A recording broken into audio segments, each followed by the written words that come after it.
Hey gang, thank you so much for joining me for my first ever review. Today we'll be looking at Studio Series Rise of the Beast Optimus Prime.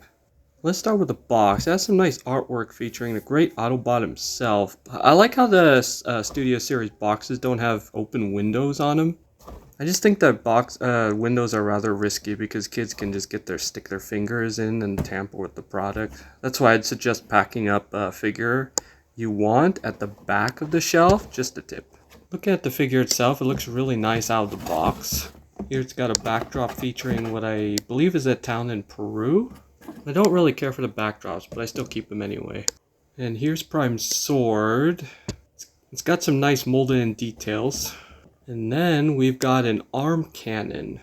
I'm not sure why they went with an arm cannon instead of the classic ion blaster, but just a little nitpick. And of course, it comes with an ever so colorful sheet of instructions. Yay! Now going back to Prime himself, I have to say this is a really good looking figure out of the box. They nailed the Prime colors and the separation is pretty good. Zooming in on the face, it's got a lot of fine molded in details. I'm actually really impressed by it. Looking at the torso, there are a lot of intricate details that really pop. There's a good amount of color separation with the matte gray, the metallic silver, and darker gray / blacks. Turning it around, looks like there was some panel lining done on the back, which is a nice touch. But though it would have been nice if there was more of this all throughout. And the wheels on the legs look really nice. I don't know, I just enjoy it for some reason. I do wish there was more color on the feet. Taking a close look at the arms, a lot of small details lost just due to a lack of paint. Metallic paint apps on the legs look really good though. Taking a second look at the sword, it's mostly gray and doesn't really stand out much, but it's got some nice molded in details if only the camera would focus. Here you can attach it to either arm next to the wrists. Not really tight, but it stays attached well enough anyway. And then for the arm cannon, just open this panel and rotate the fist inside like so, revealing a peg for the cannon. If you want to, you can also attach the cannon to the other side, but I usually just put it on the right hand.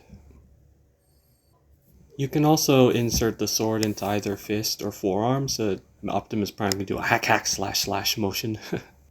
Also, just a quick note, the back panel is held on with a hook, and it feels like something might break eventually, so just be careful there. Prime's articulation is pretty standard, except maybe 1 or 2 points of extra articulation. Here the forearms can bend a complete 90 degrees. Shoulders can rotate upward almost a complete 90 degrees. Arms can rotate a complete 360. And the lower arms can rotate 360, as well as the head. And now the camera is out of focus again. Great. There's a 360 waist rotation. The legs can kick up just over 90 degrees, but not too far back. And he can also do the splits, almost. As for the knees, they can bend a little over 90 degrees. The feet can pivot right and left, but they cannot pivot forward and back very far, which can make it hard to get him into some stable dynamic poses. As for the joints, they're pretty tight, but not too tight. As for the head, I wish they would have made it bigger. To me, it just looks disproportionate to the rest of the body. Everyone in the head enhancement clinic said nobody would notice. Unfortunately, I did notice. At least it's not as bad as Galaxy Upgrade Prime, though.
Man, that front cab cleans up really well. It looks really nice from the front and the sides, and all the robot parts are pretty well hidden, at least on the front end. There's some nice painted on details. It still looks really good. It's nice and red on the front. The back end, however, is another story. And it's like the mullet of alt forms. You got business in the front and a party in the back, if that makes sense. This is probably the most disappointing aspect of the figure. It seems like they put so much effort into the front of the cab, but the back is an afterthought. And then look at these. It would be nice if the side drums weren't so hollow, but it rolls really well. Overall, I give this figure an 8.5 out of 10. While the robot mode in the cab look premium, the back of the truck and the disproportionate head is a bit of a letdown. All in all, it's still a figure I'd recommend picking up if you haven't already, but just let me know what you think. Does this figure deserve a better score? Also, please let me know what you thought of the video. What did I do well? What do I need to improve? Thank you for subscribing, and please press the notification bell for future reviews. I hope you'll join me next time as I review a fan favorite character. Until then, peace out.